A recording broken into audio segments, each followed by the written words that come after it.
आसमान से आग।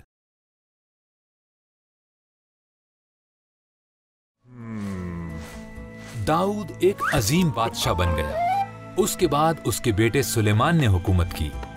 सुलेमान बादशाह के मरने के बाद खुदा के लोगों पर बहुत से बुरे बादशाह हुकूमत करने लगे। अखीयब बादशाह उन बुरे बादशाहों में से एक था। उसकी बीवी एजबल झूठे देवता बाल की इबादत करती थी।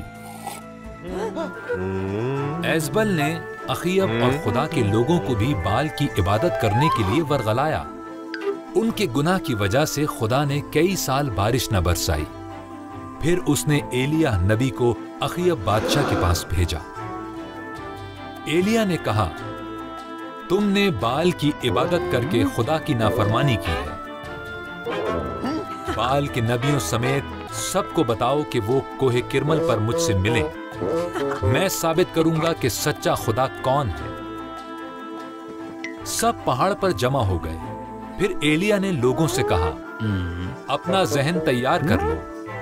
अगर खुदावंद ही खुदा है तो उसकी इबादत करो, और अगर आज बाल अपने आप को साबित करे तो उसकी पैरवी करना। बाल के नबी और मैं एक एक बैल ज़िबह करके कुर्बानगाह पर रखकर दुआ करेंगे। जो खुदा आग भेजकर कुर्बानी को जलाएगा वही सच्चा खुदा होगा। पहले बाल के नबियों ने शुरू किया। वो बाल से दुआ करते रहे, आग न बरसी। एलिय्याह हंसा, हो सकता है बाल सो रहा हो, बुलंद आवाज से चिल्लाओ। बस बाल के नबी दोपहर तक चिल्लाते रहे, मगर कुछ न हुआ। एलिय्याह ने एक मस्बा बनाया, उस पर बैल और लकड़ियां रखी।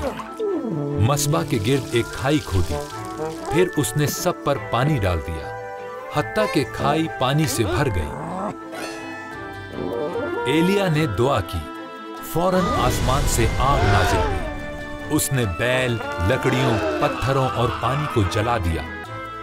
लोगों ने सजदा किया और जोर जोर से कहने लगे, खुदावंद ही खुदा है। बाइबल ऐप बच्चों के लिए इस ऐप को फ्री डाउनलोड करें।